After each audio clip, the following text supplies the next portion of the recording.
Hi everyone, welcome to my channel. ತಮ್ಮೆಲ್ಲರಿಗೂ ನಮ್ಮ ಚಾನಲ್ಗೆ ಸ್ವಾಗತವನ್ನು ಕೋರುತ್ತಾ, ಇನ್ನೇನು ತಮಗೆ ಗೊತ್ತಿರುವ ಹಾಗೆ ನಾಳೆ ಬೆಳಗ್ಗೆ 11 ಗಂಟೆಯಿಂದ 1 ಗಂಟೆಯವರೆಗೆ ಇಲ್ಲಿ ಪ್ರವೇಶ ಪರೀಕ್ಷೆ ವಿವಿಧ ಮೊರಾರ್ಜಿ ವಸತಿ ಶಾಲೆಗಳದ್ದು ಸಂಬಂಧಪಟ್ಟಂತೆ ಎಕ್ಸಾಮ್ ನಡೆಯುತ್ತಿದ್ದು, ತಮ್ಮೊಂದಿಗೆ ಇವತ್ತು ಕೂಡ ನಾನು 2024ರಲ್ಲಿ ನಡೆದಂತಹ ಒಂದು ಮೊರಾರ್ಜಿ ಪ್ರವೇಶ ಪರೀಕ್ಷೆಯ ಪ್ರಶ್ನೆ ಪತ್ರಿಕೆಯನ್ನು ತಮ್ಮೊಂದಿಗೆ ಶೇರ್ ಮಾಡ್ಕೊಳ್ತಾ ಇದ್ದೀನಿ. ನೋಡ್ಬೋದು, ಇಲ್ಲಿ ಮೊದಲನೇದಾಗಿ ಕನ್ನಡ ವಿಷಯದ ನೋಡೋಣ. ಇಲ್ಲಿ ಕ್ವಶನ್ ಪೇಪರ್ನ ಶಾಲೆ ಪ್ಲಸ್ ಅಲ್ಲಿ ಶಾಲೆ ಎಲ್ಲಿ ಯಾವ ವಿಭಕ್ತಿ ಪ್ರತ್ಯಯ. ಇಲ್ಲಿ ಅಲ್ಲಿ ಅನ್ನುವಂಥ ಒಂದು ಪದ ಬಂದಾಗ ಅದು ಸಪ್ತಮಿ ವಿಭಕ್ತಿ ಪ್ರತ್ಯಯ ಆಗುತ್ತದೆ. ಇನ್ನಿಲ್ಲಿ ನೋಡ್ಬೋದು ಸ ಪ್ಲಸ್ ಅ, ರ ಪ್ಲಸ್ ಓ, ವ ಪ್ಲಸ್ ಅ, ರ ಪ್ಲಸ್ ಅ. ಈ ಗುಣಿತಾಕ್ಷರಗಳನ್ನು ಕೂಡಿಸಿ ಬರೆದಾಗ ಇಲ್ಲಿ ಸ ರೋ ವ ರ, ಸರೋವರ. ಸೊ ಹಾಗಾಗಿ ಇಲ್ಲಿ ಬಿ ಆಪ್ಷನ್ ಆಗುತ್ತದೆ. ಇಲ್ಲಿ ಮನೆಯ ಮಾಡಿ ಮೃಗಗಳಿಗೆ ಅಂಜಿದಡಿ ಅಂತಯ್ಯ ಪದ್ಯದ ಈ ಸಾಲನ್ನು ಪೂರ್ಣಗೊಳಿಸಿ. ಇದು ಅಕ್ಕ ಮಹಾದೇವಿಯವರು ಬರೆದಂತಹ ಒಂದು ಏನು ವಚನ ಇದೆ, ಆ ವಚನದ ಒಂದು ಸಾಲು. ಇಲ್ಲಿ ನೋಡ್ಬೋದು, ಸಮುದ್ರ ತೀರದಲ್ಲಿ ಕಣಿವೆಯಲ್ಲಿ ಬೆಟ್ಟದ ಮೇಲೊಂದು ಕಾಡಿನಲ್ಲಿ ಬೆಟ್ಟದ ಮೇಲೊಂದು ಮನೆಯ ಮಾಡಿ ಮೃಗಗಳಿಗೆ ಅಂಜಿದಡಿ ಅಂತಯ್ಯ. ಸೊ ಇಲ್ಲಿ ಸಿ ಆಪ್ಷನ್ ಆಗುತ್ತದೆ. ಕರ್ನಾಟಕ ಸಂಗೀತ ಪಿತಾಮಹ ಯಾರು? ಪುರಂದರದಾಸ, ಕನಕದಾಸ, ಕಾಳಿದಾಸ, ತ್ಯಾಗರಾಜ ಅಂತಿದೆ. ಇಲ್ಲಿ ಪುರಂದರದಾಸರು. ಕೆಳಗಿನವುಗಳಲ್ಲಿ ರೂಢನಾಮವಲ್ಲದ ಪದ ನದಿ, ಶಾಲೆ, ರಾಜ್ಯ, ಹಿಮಾಲಯ ಅಂತ ಇದೆ. ರೂಢನಾಮ ಅಂದರೆ ರೂಢಿಯಿಂದ ಬಂದಂತಹ ಪದಗಳು, ಅವು ರೂಢನಾಮ ಆಗುತ್ತವೆ. ಹಾಗಾದರೆ ಇಲ್ಲಿ ರೂಢನಾಮವಲ್ಲದ ಪದ ಯಾವುದು ಅಂತ ಹೇಳಿದರೆ ನದಿ ಎನ್ನುವಂಥದ್ದು ರೂಢನಾಮ, ಶಾಲೆ ಎನ್ನುವಂಥದ್ದು ರೂಢನಾಮ. ಇಲ್ಲಿ ನೆಕ್ಸ್ಟ್ ನೋಡೋಣ, ಇಲ್ಲಿ ರಾಜ್ಯ ಎನ್ನುವಂಥದ್ದು ಕೂಡ ರೂಢನಾಮ. ಇಲ್ಲಿ ಹಿಮಾಲಯ ಇದೆಯಲ್ಲ, ಇದು ರೂಢನಾಮವಲ್ಲದ ಪದ ಆಗಿದೆ. ಇನ್ನು ನೆಕ್ಸ್ಟು 2-9-1857 ಈ ಅಂಕಿಗಳಿಗೆ ಕನ್ನಡ ಅಂಕಿಗಳು ಏನಾಗ್ತವೆ ಅಂತ ಹೇಳಿದರೆ ನೋಡ್ಬೋದು. ಇಲ್ಲಿ 2-9, ಇಲ್ಲಿ 1857, 2-9-1857. ಸೊ ಇಲ್ಲಿ ಸಿ ಆಪ್ಷನ್ ಆಗುತ್ತದೆ. ಕೂಡಲ ಸಂಗಮ ಎಂಬುದು ಕೆಳಗಿನ ಯಾರ ವಚನಗಳ ಅಂಕಿತ? ಅಲ್ಲಮ ಪ್ರಭು, ಅಕ್ಕ ಮಹಾದೇವಿ, ಬಸವಣ್ಣ, ಮಡಿವಾಳ ಮಾಚಯ್ಯ. ಇಲ್ಲಿ ಕೂಡಲ ಸಂಗಮ ಬಸವಣ್ಣನವರ ಅಂಕಿತ ನಾಮ. ಅವರ್ಗೀಯ ವ್ಯಂಜನಗಳ ಸಂಖ್ಯೆ ಎಷ್ಟು? ಅವರ್ಗೀಯ ವ್ಯಂಜನಗಳು ಏರ, ಲವ, ಶೇಷ, ಹಳ, ಒಟ್ಟು 9 ಇದಾವೆ. ಸೊ ಇಲ್ಲಿ ಡಿ ಆಪ್ಷನ್ ಆಗುತ್ತದೆ. ತೋಟದಲ್ಲಿ ಹೆಚ್ಚಾಗಿ ಯಾವ ಗೊಬ್ಬರವನ್ನು ಬಳಸುತ್ತಿದ್ದರು? ಇದನ್ನು ಬಹುವಚನದಲ್ಲಿ ಬರೆದಾಗ. ತೋಟದಲ್ಲಿ ಅಂದಾಗ ತೋಟಗಳಲ್ಲಿ ಹೆಚ್ಚಾಗಿ ಯಾವ ಗೊಬ್ಬರವನ್ನು ಬಳಸುತ್ತಿದ್ದರು ಅಂತಿದೆ. ಇಲ್ಲಿ ತೋಟಗಳಲ್ಲಿ ಹೆಚ್ಚಾಗಿ ಯಾವ ಗೊಬ್ಬರಗಳನ್ನು ಬಳಸುತ್ತಿದ್ದರು? ಸೊ ಇಲ್ಲಿ ಸಿ ಆಪ್ಷನ್ ಆಗುತ್ತದೆ. ಇಲ್ಲಿ ನಾನು, ನನ್ನ ಸ್ನೇಹಿತ ಮತ್ತು ನನ್ನ ತಂದೆ ಪ್ರವಾಸಕ್ಕೆ ಹೋಗುತ್ತೇವೆ. ಈ ವಾಕ್ಯದಲ್ಲಿ ಬಳಸಬೇಕಾದ ಲೇಖನ ಚಿಹ್ನೆ ಗುರುತಿಸಿ ಅಂದಿದ್ದಾರೆ. ನಾನು ಆದಮೇಲೆ ಅಲ್ಲಿ ಒಂದು ಕಾಮ ಬರುತ್ತೆ. ನೆಕ್ಸ್ಟು ನನ್ನ ಸ್ನೇಹಿತ, ಹಾಗಾಗಿ ಇಲ್ಲಿ ಅಲ್ಪ ವಿರಾಮವನ್ನು ಬಳಸುತ್ತೇವೆ. ಸೊ ಇಲ್ಲಿ ಬಿ ಆಪ್ಷನ್ ಆಗುತ್ತದೆ. ಜ್ಞಾನೇಶ ಕರ್ನಾಟಕ ಸಂಗೀತವನ್ನು ಹಾಡುವವನಿದ್ದಾನೆ ಯಾವ ಕಾಲವನ್ನು ಸೂಚಿಸುತ್ತದೆ? ಭವಿಷ್ಯತ್ ಕಾಲ, ಭೂತಕಾಲ, ವರ್ತಮಾನ ಕಾಲ, ಭೂತ ಭವಿಷ್ಯತ್ ಕಾಲ ಅಂತಿದೆ. ಇಲ್ಲಿ ಭವಿಷ್ಯತ್ ಕಾಲ. ಕೈ ಕೆಸರಾದರೆ ಈ ಗಾದೆಯನ್ನು ಪೂರ್ಣಗೊಳಿಸಿ. ಬಾಯಿ ಕಹಿ, ಬಾಯಿ ಮೊಸರು, ಬಾಯಿ ಕೆಸರು, ಮೈಯೆಲ್ಲ ಕೆಸರು ಅಂತಿದೆ. ಕೈ ಕೆಸರಾದರೆ ಬಾಯಿ ಮೊಸರು, ಇಲ್ಲಿ ಬಿ ಆಪ್ಷನ್ ಆಗುತ್ತದೆ. ಜುಟ್ಟುಂಟು ನಾರಿಯಲ್ಲ, ಕಣ್ಣುಂಟು ಮನುಷ್ಯನಲ್ಲ, ನೀರುಂಟು ಬಾವಿಯಲ್ಲ, ಹಾಗಾದರೆ ನಾನು ಯಾರು? ಈ ಒಗಟನ್ನು ಬಿಡಿಸಿ ಎಂದಿದ್ದಾರೆ. ಇಲ್ಲಿ ನೋಡಬಹುದು, ಜಡೆ, ಮಾವಿನಕಾಯಿ, ಬಾಳೆಗಿಡ, ತೆಂಗಿನಕಾಯಿ ಅಂತಿದೆ. ಇಲ್ಲಿ ತೆಂಗಿನಕಾಯಿ. ಜಬರಿಸು ಪದಕ್ಕೆ ಸಮಾನಾರ್ಥಕ ಪದವೆಂದರೆ ಮುದ್ದಿಸು, ಲಾಲಿಸು, ಹೆದರಿಸು, ಪ್ರೀತಿಸು ಅಂತಿದೆ. ಇಲ್ಲಿ ಹೆದರಿಸು. ಮಳೆ ಪ್ಲಸ್ ಕಾಲ, ಮಳೆಗಾಲ ಯಾವ ಸಂಧಿಗೆ ಉದಾಹರಣೆ? ಸವರ್ಣ ದೀರ್ಘ ಸಂಧಿ, ಲೋಪ ಸಂಧಿ, ಆಗಮ ಸಂಧಿ, ಆದೇಶ ಸಂಧಿ. ಇದು ಆಗಮ ಸಂಧಿ. ಮಳೆ ಪ್ಲಸ್ ಕಾಲ, ಮಳೆಗಾಲ. ಸೊ ಇಲ್ಲಿ ಕದ ಜಾಗದಲ್ಲಿ ಗ ಬಂದಿರ್ತದೆ, ಹಾಗಾಗಿ ಇದೊಂದು ಆದೇಶ ಸಂಧಿ. ನೆಕ್ಸ್ಟು ಉತ್ತಮ ಪದದ ವಿರುದ್ಧಾರ್ಥಕ ಪದ. ಮಧ್ಯಮ, ಅತ್ಯುತ್ತಮ, ಅಧಮ, ಶ್ರೇಷ್ಠ. ಇದ್ರದ್ದು ಅಧಮ ಆಗುತ್ತದೆ. ಚಂದ್ರಶೇಖರ್ ಪಾಟೀಲ್ ಅವರ ಸಂಕ್ಷಿಪ್ತ ನಾಮ ಪಾಟೀಲ್, ಚಂಪಾ, ಚಂಪ ಪಾಟೀಲ್, ಚಂದ್ರ ಪಾಟೀಲ್ ಅಂತಿದೆ. ಇದು ಚಂಪಾ ಆಗಿದೆ. ಹಣ್ಣು ಪದಕ್ಕೆ ಕೆಳಗಿನ ಪದಗಳಲ್ಲಿ ಜೋಡು ಪದ ಸೇರಿಸಿ. ತಾಂಬೂಲ, ಹಂಪಲು, ಧಾನ್ಯ, ಫಲ, ಹಣ್ಣು, ಹಂಪಲು. ಕೆಳಗಿನವುಗಳಲ್ಲಿ ಗುಂಪಿಗೆ ಸೇರದ ಪದ ಗುರುತಿಸಿ. ಜಯ, ಭಯ, ಯಶಸ್ಸು, ವಿಜಯ. ಇಲ್ಲಿ ಜಯ, ಯಶಸ್ಸು, ವಿಜಯ ಒಂದೇ ಅರ್ಥ ಕೊಡ್ತಾವು. ಸೊ ಇಲ್ಲಿ ಬಿ ಆಪ್ಷನ್ ಆಗುತ್ತದೆ. ಡಾಕ್ಟರ್ ರಾಧಾಕೃಷ್ಣನ್ ಅವರ ಜನ್ಮ ದಿನಾಚರಣೆ ಯಾವುದಾಗಿರುತ್ತದೆ? ಇಲ್ಲಿ ಶಿಕ್ಷಕರ ದಿನಾಚರಣೆ, ಕಾರ್ಮಿಕರ ದಿನಾಚರಣೆ, ಮಕ್ಕಳ ದಿನಾಚರಣೆ, ಯುವ ಜನರ ದಿನಾಚರಣೆ. ಇಲ್ಲಿ ಅದು ಶಿಕ್ಷಕರ ದಿನಾಚರಣೆ. ಸೊ ಇಲ್ಲಿ ಎ ಆಪ್ಷನ್ ಆಗುತ್ತದೆ. ಇನ್ನು ಇಂಗ್ಲೀಷ್ ವಿಷಯ ನೋಡೋಣ. The contracted short form of could not is. Couldn't, can't, couldn't. ಈ 4 ಆಪ್ಷನ್ಸ್ಗಳಲ್ಲಿ ಕುಡಂಟ್ ಆಗುತ್ತದೆ.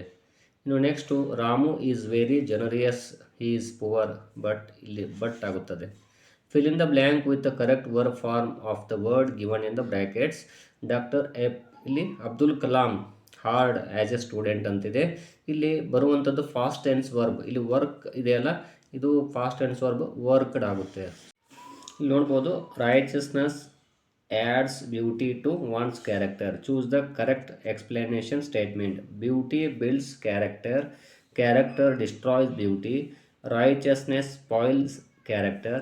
Righteousness builds beautiful character. ಇದು ಏನು ಆಚಾರ ಸದಾಚಾರ ಅಂತ ಏನು ಹೇಳ್ತೀವಿ ಅದು ರೈಚಸ್ನೆಸ್ ಸ್ಪೆಲ್ಲಿಂಗ್.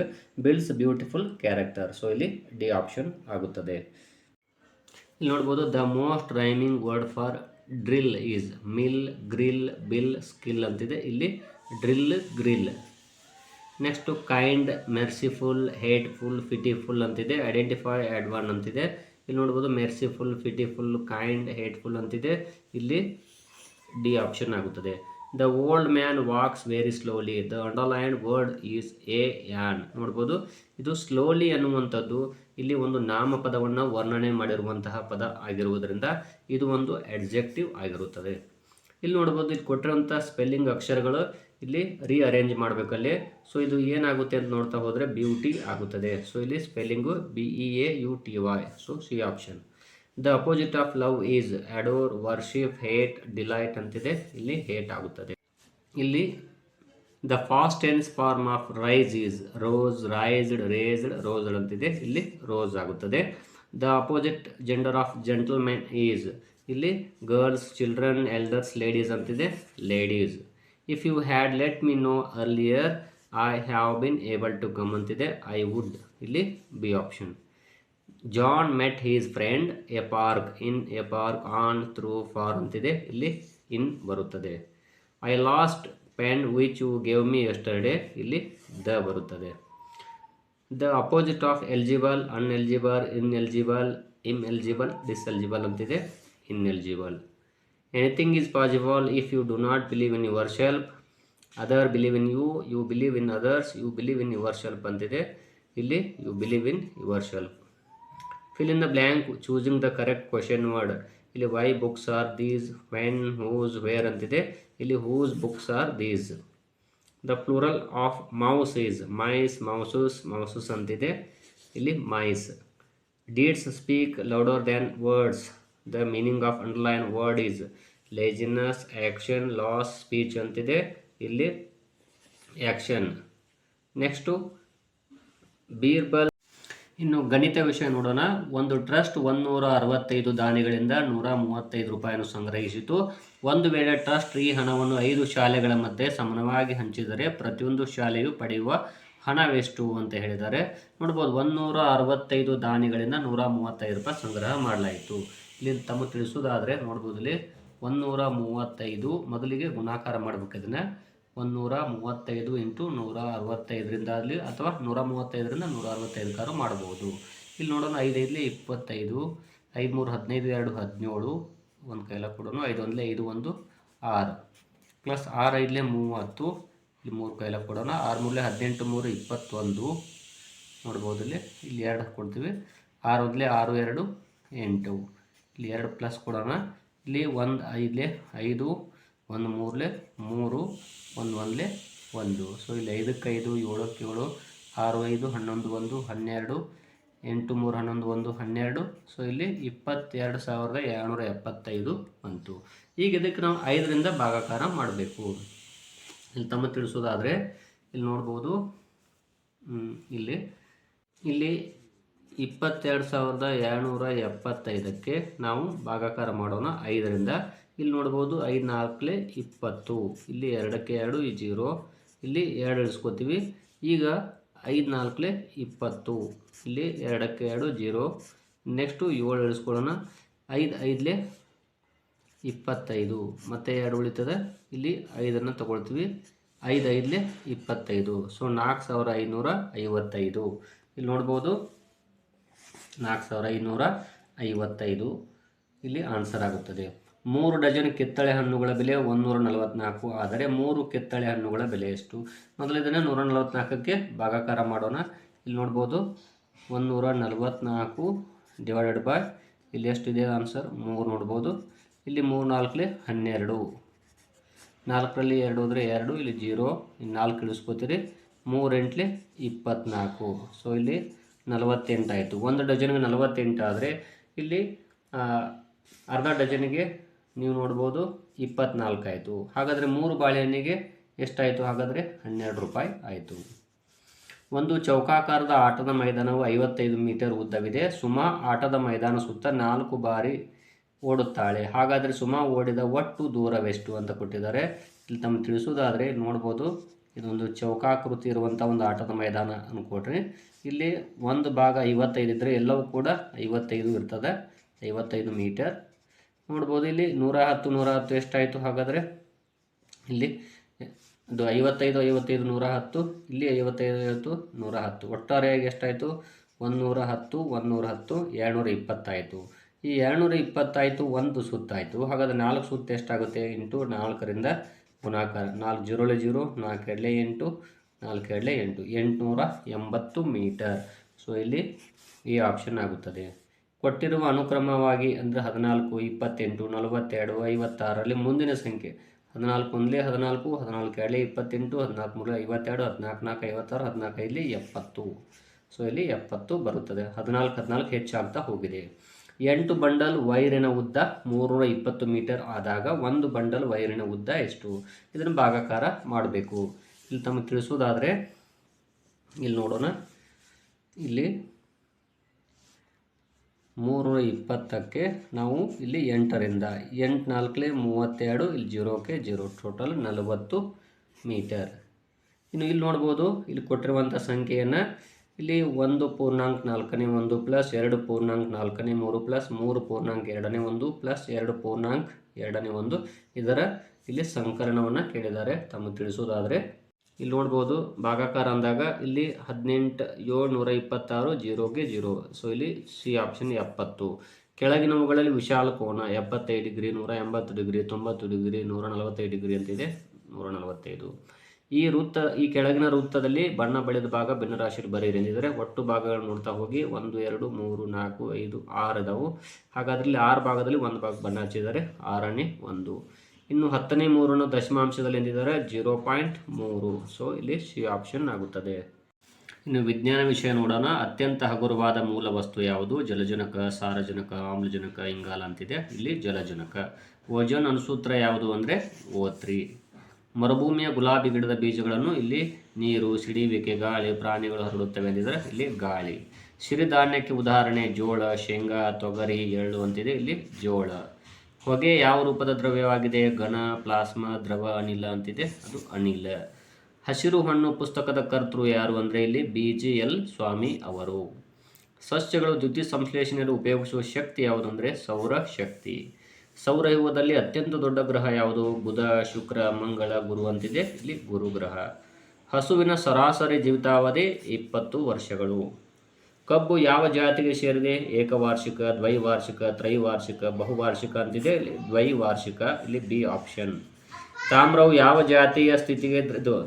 ಯಾವ ಸ್ಥಿತಿಯ ದ್ರವ್ಯವಾಗಿದೆ? ದ್ರವ, ಅನಿಲ, ಘನ, ಪ್ಲಾಸ್ಮಾ ಅಂತಿದೆ. ಇಲ್ಲಿ ಘನ ಸ್ಥಿತಿ.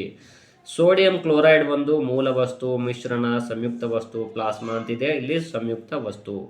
ಸಿ ಜೀವಸತ್ವ ಕೊರತೆಯಿಂದ ಬರುವ ರೋಗ ಯಾವುದು? ಸ್ಕರ್ವಿ, ರಿಕೆಟ್ಸ್, ರಾತ್ರಿ ಕುರುಡು, ಬೇರೆ ಬೇರೆ ಅಂತಿದೆ. ಅದು ಸ್ಕರ್ವಿ, ಎ ಆಪ್ಷನ್. ಒಂದು ಬೀಜದ ಹೊರಭಾಗ ಬೀಜ ಎಲೆ, ಬೀಜ ಬಿತ್ತನೆ, ಬೀಜ ಕವಚ, ಚಿಗುರು ಅಂತಿದೆ. ಬೀಜ ಕವಚ. ಇನ್ನು ನೆಕ್ಸ್ಟ್ ಇಲ್ಲಿ ನೋಡ್ಬೋದು, ಸೌರವ್ಯೂಹದಲ್ಲಿ ಭೂಮಿಯು ಎಷ್ಟನೇ ಅತಿ ದೊಡ್ಡ ಗ್ರಹ? 5ನೇ, 6ನೇ, 3ನೇ, 4ನೇ ಅಂತಿದೆ. ಇಲ್ಲಿ 5ನೇದು. ಮಾನವನ ದೇಹದಲ್ಲಿ ಇರುವ ಮೂಳೆಗಳು 206.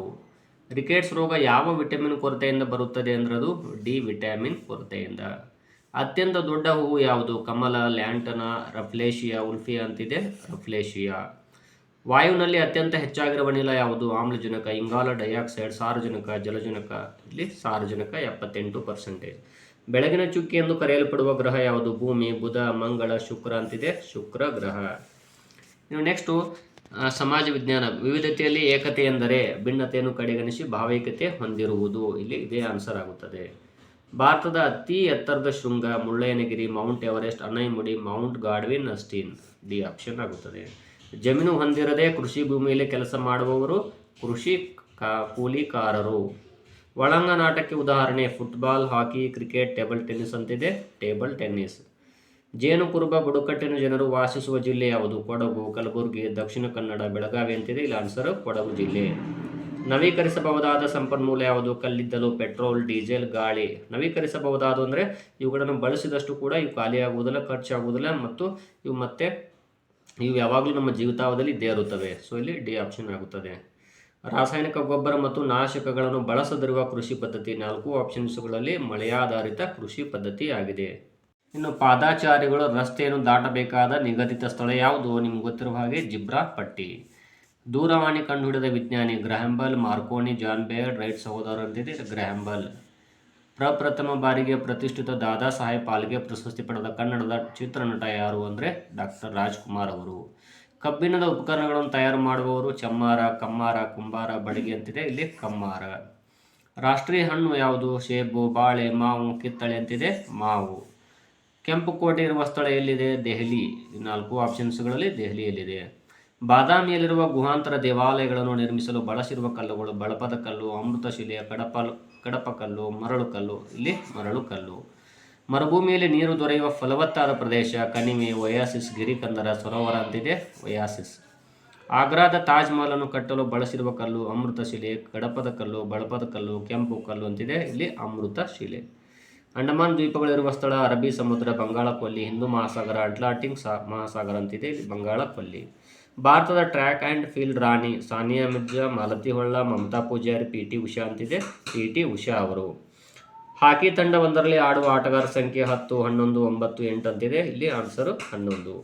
ಆಶ್ರಯ ಯೋಜನೆಯ ಉದ್ದೇಶ ಉಚಿತ ನಿವೇಶನಗಳು ಮತ್ತು ಅನುದಾನಗಳು ಮತ್ತು ಸಾಲವನ್ನು ಬಡವರು ಮನೆಗಳನ್ನು ಕಟ್ಟಿಕೊಳ್ಳಲು ಒದಗಿಸುವುದಾಗಿದೆ. 4 ಆಪ್ಷನ್ಸ್ಗಳಲ್ಲಿ ಎ ಸರಿಯಾಗುತ್ತದೆ.